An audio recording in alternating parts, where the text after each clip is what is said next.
Okay, let's look at some questions on your circle homework.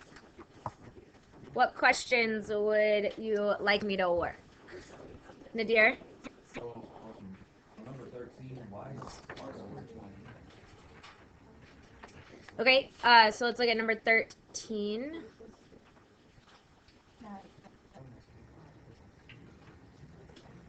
Okay, so what's the first thing you have to do on number 13? Yeah, you got to find the center. Where'd you get the center was at? -1, 4. What formula do you use to find the center? Midpoint. Good. Okay, now you have to find the radius. Now, if you want to find the diameter first, that's fine. You just have to remember to divide the diameter by 2 before you square it. Okay? I personally would think it's better to do from the center to one of the endpoints, so then you don't accidentally forget that step. Okay? So I went ahead and thought about, okay, well, my center's at -1, 4. And I have a point at 3, 6. Could I have used -5 too? Yeah. Okay, so let's think about the right triangle that helps create this. If I go from an x value of -1 to an x value of 3, how many units is that? 4. So this is 4. And then here I go from a y value of 4 to a y value of 6. That's 2. And this is r. So r squared equals 2 squared plus 4 squared. 2 squared is 4. 4 squared is 16. So r squared is equal to 20. Okay. So that means that we've got x plus 1 squared plus y minus 4 squared equals 20.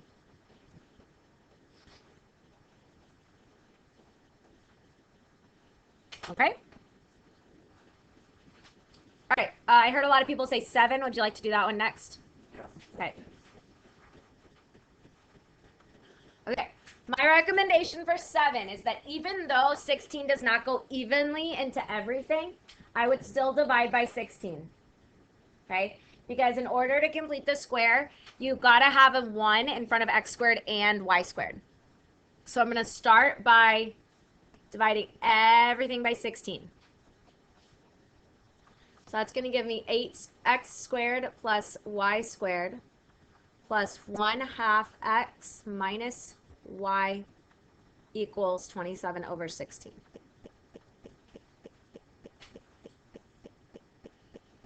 Are we okay with that? Okay. Now we group our x's together and our y's together. So I'm going to have x squared plus 1/2 x. I'll leave my blank to complete the square. Plus y squared minus y. And then our blank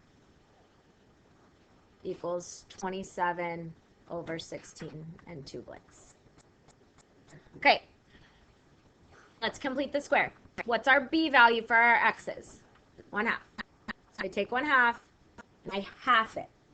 So that's dividing by 2 is the same as multiplying by 1/2. So I get 1/4. I box it and I square it and I get 1/16. Good.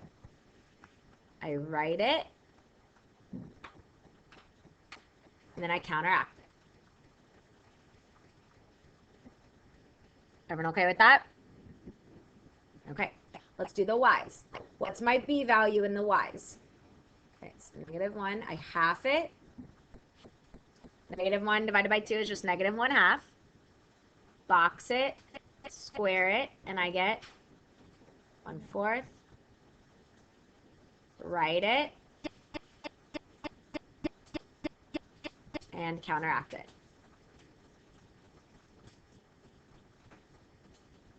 Everyone good? Okay, so now let's turn it into standard form. What would the x's become? X plus 1. Good, we go to the box. x plus 1/4 squared plus y, go to our box, minus 1/2 squared. All right, and then we've got 27/16 plus 1/16, so that's 28/16. And I can think of this as 4/16. So that gives me 32/16, which is 2. So what's my center? Good. Negative 1/4, comma 1/2, and my radius is the square root of 2.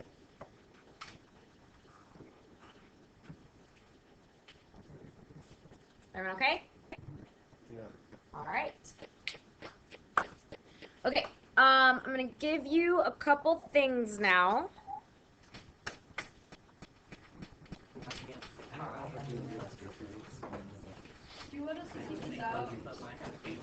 Yes, keep the pink formula chart that I just gave you out. All right, today we're going to start talking about ellipses. Okay, so this is our first day of ellipses. So remind me what some of the real life examples were that we came up with for an ellipse. Okay, so planet, satellite. What was the science-y example? Good, the electrons, all of those, their orbits. Okay? We also know that there are those whispering galleries.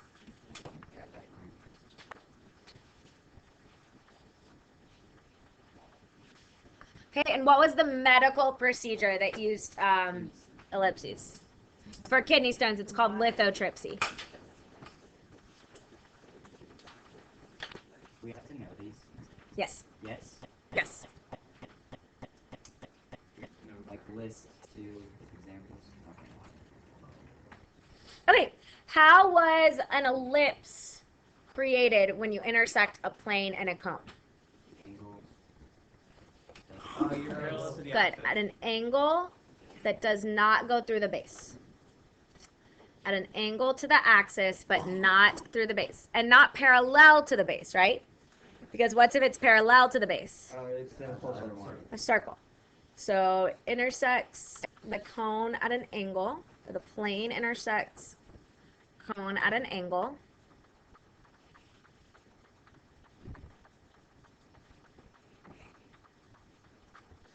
The plane can't go through the base.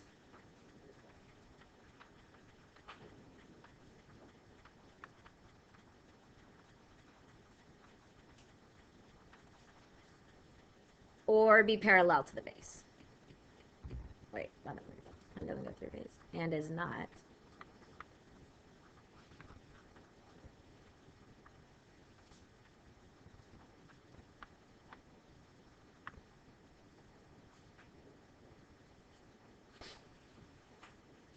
Okay? All right, I'm going to show you a quick demonstration about how an ellipse is formed. So give me just a second.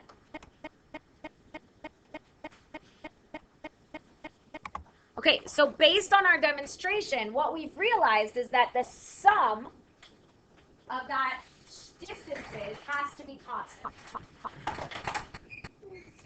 Okay, so the formal definition of an ellipse is the set of all points such that the sum of the distances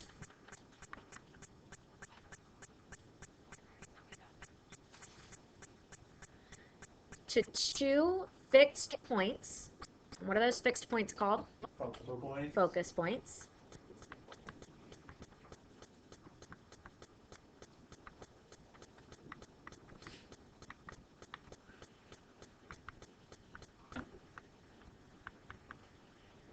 Is constant. Okay? It's the idea that when you add up the two distances, you still get the length of the string. That's the constant sum.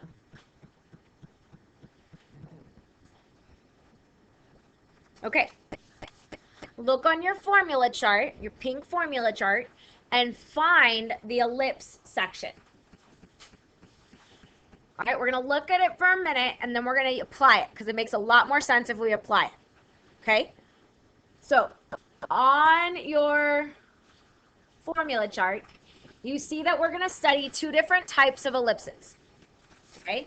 We're going to study a horizontal ellipse and a vertical ellipse. Okay? In a horizontal ellipse, your major axis, so the longer axis, goes left and right. In a vertical ellipse, your major axis goes up and down. Okay? Whichever one is longer. If it's longer up and down, it's vertical. If it's longer left and right, it's horizontal. Okay? These are your equations. You'll notice that they both have a squared and b squared values, but they're flipped. When a, which is your bigger number, when a squared is under the x value, that's a horizontal ellipse because x goes left and right. When your bigger number is under y, we have a vertical ellipse because y goes up and down. Okay? A, in an ellipse, A is always bigger than B. Okay? And here's what A and B represent. A represents the distance from the center to the vertex. So I find my A value, and I would go up A and down A to get my two vertex points. Then I'd use my B value, left B, right B, to get my co-vertex points. Your focus points are always on your major axis. So in a vertical ellipse, your focus points are going to be on your vertical axis. In a horizontal ellipse, your focus points are on your horizontal axis. They're always in line with your vertex. Okay? I promise it's going to make more sense as we apply it with numbers, but I just kind of wanted you to see where to look for all your information. Okay? So let's give it a try. Have your formula chart right there to help you out. Okay? So look at number 1. Go ahead and write that down. We're going to find all of our information.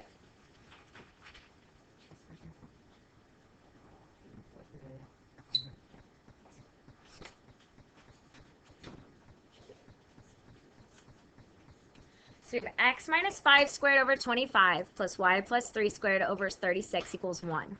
If you look at your formula chart, you'll notice that this is the form for an ellipse.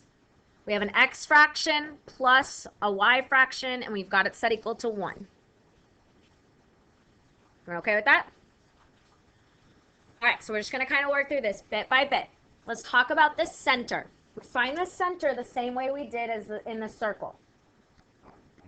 Good. So the center is going to be 5, negative 3.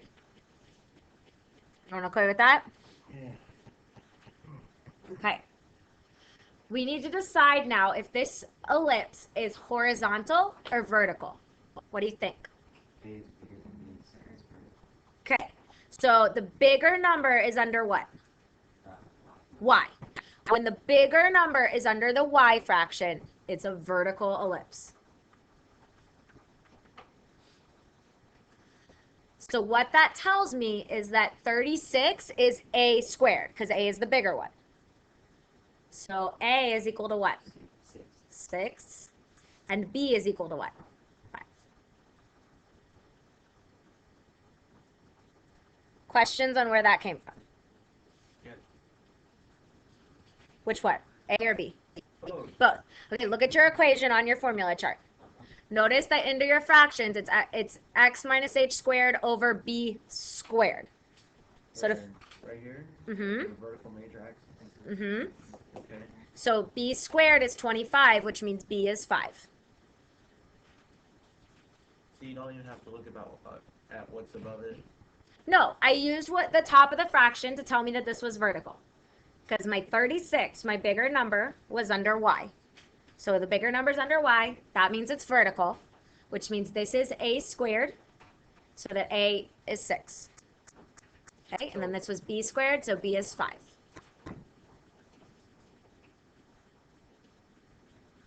Okay? All right, let's kind of plot this out, see what we're dealing with. Go ahead and plot your vertex. Or sorry, your center. Plot your center.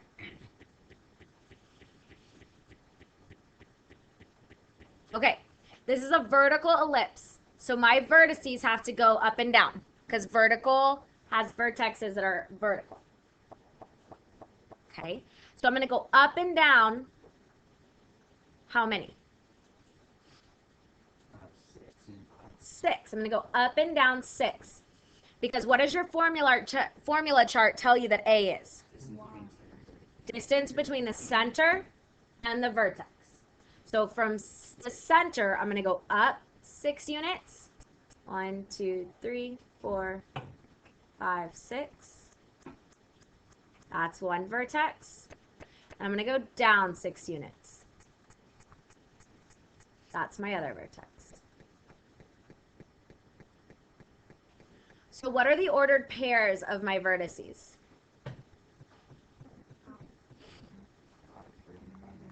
5, 3, and 5, -9. Everyone okay with that? We went up 6 from my center and down 6 from the center. So it only changes the y value. Okay? Yeah, the A, it tells you the distance from the center to the vertex. Okay? Not what part's on your formula chart. Okay, let's find our co-vertex or co-vertices. To find those, we're going to go right and left 5 because our B value tells us the distance from the center to the co-vertex. So I'm going to go left 5. Where's that point? 0, -3. And I'm going to go right 5. Okay, 10, -3. These are my co-vertices.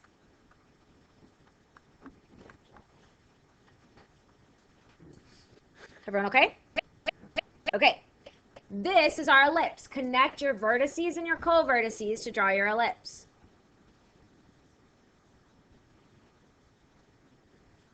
Why do you think this ellipse is so circular? Because A and B are really close to the Yeah, A and B are really close together. A and B kind of act like a radius, right? A radius up and down and then a radius left and right.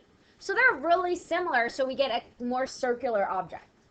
If A and B are really far apart, you're going to see it more elongated. Okay? Okay. Now we need to find our focus points. Foci or foci or foci, I don't really know. That is the plural of focus, but that's why I just kind of say focus points because I know how to say that and I'm not wrong. So, look on your formula chart. It gave you a relationship between A, B, and then C. And C represents the distance between the center and the focus. What is that relationship it gave you? Good. C squared equals A squared minus B squared. C squared equals A squared minus B squared. Okay. So C squared is equal to A squared is 36 minus B squared, which is 25. So C squared is 11. So C is the square root of 11. Okay. Now, what do we know about the location of the focus points? They're in between what? The vertices, yeah. So my focus points are going to have to lie on this vertical axis. So what that means is I'm going to go up square root 11 and I'm going to go down square root of 11 from my center. Okay, let's approximate. Square root of 11. Yeah, so it's going to fall between 3 and 4, right? Between 3 and 4. So we can't plot that exactly. You're just going to estimate. You're going to go count up your 3 and then go a little bit more. Count down 3, go a little bit more. Those are your focus points. All right. To get those ordered pairs, think about what changed. Did our x value from our center change? No. So my x value is still 5. What we did was we added root 11 to negative 3, and we subtracted root 11 from negative 3. 3 plus minus square root of 11. So we're going to have negative 3 plus or minus root 11.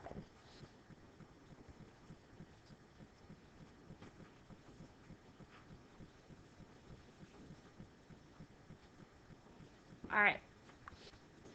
If I ask you for the length of the major axis, what I'm asking you for is the length from vertex to vertex. So the distance between the vertices. So what would that be here? 12. How do we get that? 6 plus 6. Yeah. My a value is 6, so it's always 2 times a, which in this case was 2 times 6. What's the length of my minor axis? 10. I get that by doing 2 times b, which in this case was 2 times 5. Yes, ma'am. For the focus points, could you have also like written it with like 2? Yes. You could have written 5 comma negative 3 plus root 11 and 5 comma negative 3 minus root 11. Totally fine. Okay. We good? All right. Let's try it now. Sometimes it's not going to be in perfect form, so we have to complete the square. Okay? Now, I want you to think when all your homework problems from last night, all your circle problems, they all had coefficients in front of x squared and y squared that were exactly the same. If you go back and look, it was always x squared plus y squared plus blah, blah, blah. Or 16x squared plus 16y squared and blah, blah, blah. The coefficients were always the same. Okay? In an ellipse, the coefficients of x squared and y squared are going to have the same sign, both positive or both negative, but different values. So that's how I know this is an ellipse. Because my coefficient of x squared is positive 1, my coefficient of y squared is positive 9. Same sign, but different values. Okay, so we're going to set up completing the square here. Just like with circles, I'm going to group my x's together, I'm going to group my y's together, and I'm going to send my constant to the other side. Okay, so I've got x squared minus 4x plus 9y squared plus 54y equals negative 49.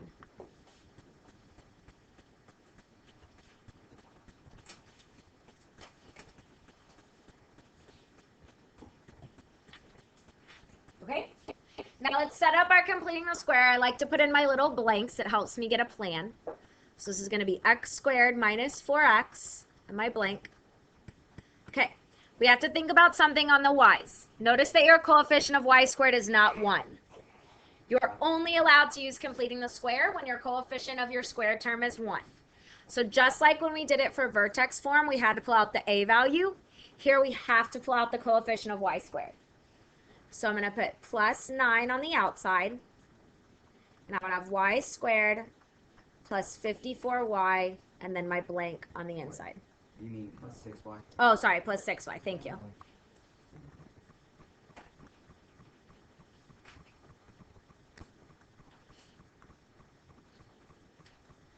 And then that's going to equal negative 49, and I'm going to have 2 blanks because I have to counteract twice. Yeah? Oh. Okay. Let's do it for the x's.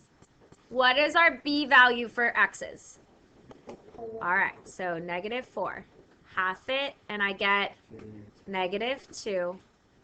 Box it, square it, and I get 4. Okay, I'm going to write it in, plus 4.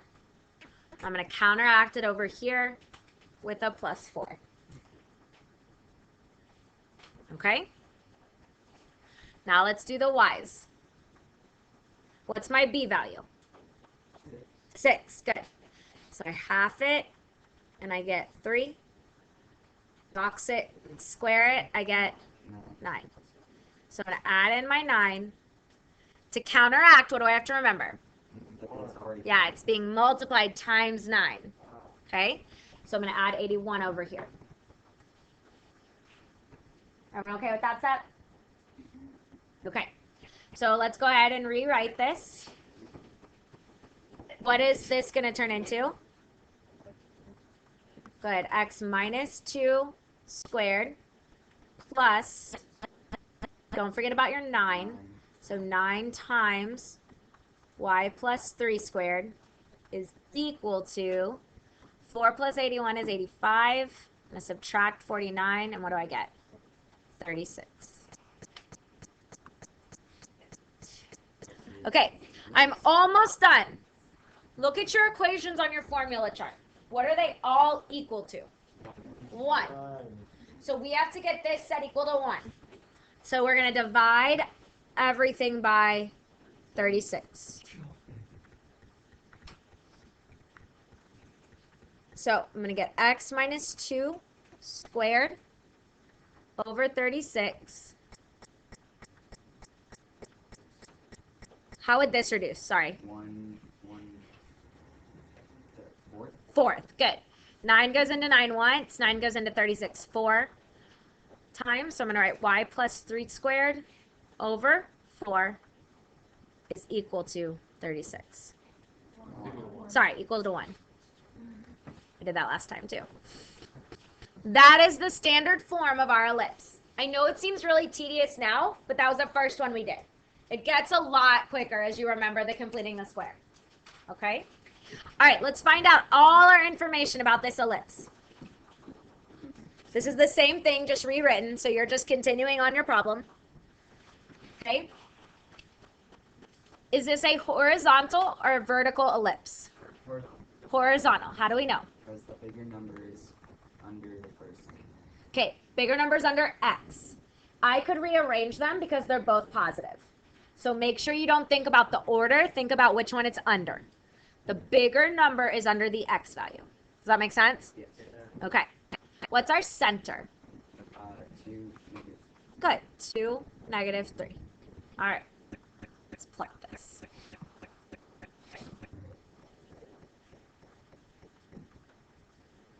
Do we get graph paper on test?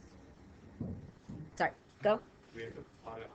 There are some that do ask you to graph, yes, but not all of them. Do we Question? have graph paper on test? If I ask you to graph, it will be on the test. If you want additional for ones it doesn't ask you to graph, I'll be happy to provide that.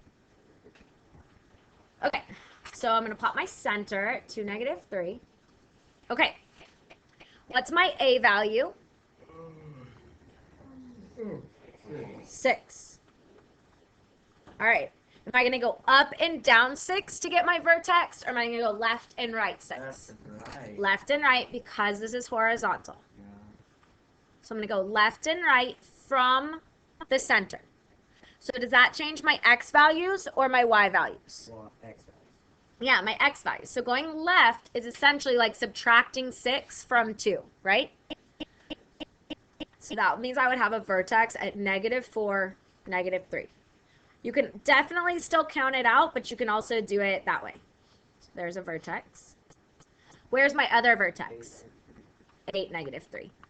I can add 6 to 2.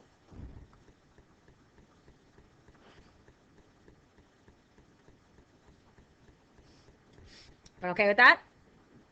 All right, let's get our co-vertices. I need to know what? 3 is 2. Good. Square root of 4 gives us b, so b is 2. So I'm going to go this time, I'm going to go up and down 2. So does that affect x or y of my center? Y. So if I go up 2, that would give me 2 comma -1 because I add 2 to -3. And then if I subtract 2, that would be 2 -5.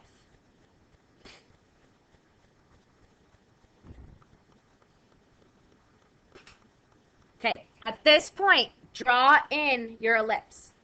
A lot of people, for some reason, every year will go through all the trouble of plotting those points, but will never draw in the ellipse. So they lose points because they've never actually graphed the ellipse. So make sure you connect them, okay? Okay, let's find our focus points. What relationship do we use?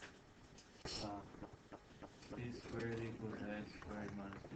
Good. C squared equals A squared minus B squared. All right, so C squared equals A squared, which is 36, minus B squared, which is 4. So C squared equals 32. C equals the square root of 32. Almost. Oh, wait, no, I think you got it right the first time. I just heard you wrong. Sorry. So this breaks down into 16 times 2, which, yes, does give me 4 root 2. Sorry. So that's my C value. What does my C value mean again? That's how far up plus. That's how far up from It's the distance from what to what? center to the Center to the focus. Okay? From the center to the focus.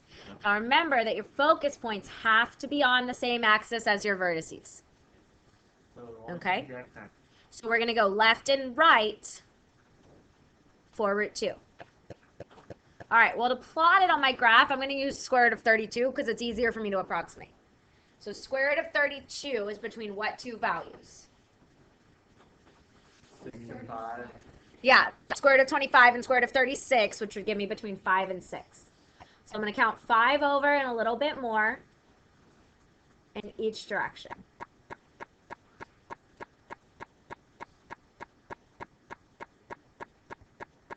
Okay, let's find the location of those focus points. Does my x value change or my y value? My x. So I'm going to start with my center. So I'm going to do 2 plus or minus. 32 or We'll do 4 root 2 here. And then my y value of negative 3 stays the same.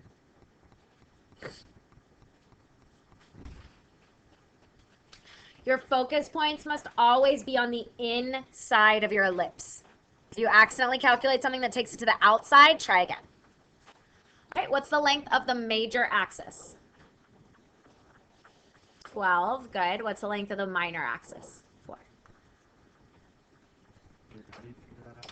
It's the length of the major axis is twice A because we went 6 to the left and 6 to the right. So that's 12. And then we went up 2, down 2, so that's 4. Okay? All right, we're going to start this next one. Just trying to get it into standard form. 16y squared plus 9x squared minus 96y minus 90x is equal to negative 225. All right, so we're going to group our x's together and our y's together. This one, y came first, but I like to put x first, so that's my personal preference.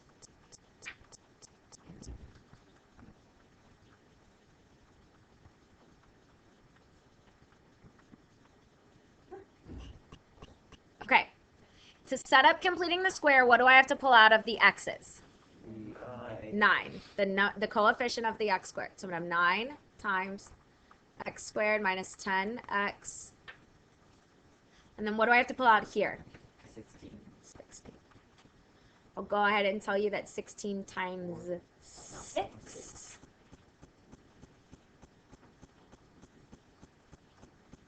And I'm going to have negative 225 with 2 blanks. All right. So I take my b, half it, and I get negative 5. Box it, square it, and I get 25. So I'm going to put in plus 25. Let's think. 25 times 8 is 200, right? So 25 times 9 is 225. Okay, now let's go over here. Half 6 is negative 6 is negative 3. Box it and square it, and I get 9. 9 times 16, I'll go ahead and tell you, is 144. Numbers on your test and quiz will be a little bit smaller, but there's only so many ones we can use. So if you need to double check just computation on your homework, that's okay. All right, so this gives me 9 times what? Okay, x minus 5, that's okay, squared, plus 16 times, y minus 3 squared is equal to 144. All right, last step. Divide by 144 so that your equation is set equal to 1. Now we found out up here that 9 times 16 gave us this 144. So I know 9 goes evenly into 144 16 times. And I know that 16 goes in evenly how many times? 9. That will often be the case, that you'll get something pretty like that. Horizontal or vertical? No, horizontal. Horizontal. Bigger numbers under the X. Okay? Now on your homework, not every number is going to be nice and pretty in a perfect square and all of that stuff. So make sure you're prepared to do a little bit with fractions or a little bit with radicals. Yes, Lindy. Is the only way to tell if an ellipse is the sign thing, or is it going to tell you the column? So for now, you know that today is all ellipses. We'll keep practicing, but the way you tell on here is that the coefficient of y squared and the coefficient of x squared are both positive but different values. So we'll practice telling them apart more. Okay, let me get you your homework.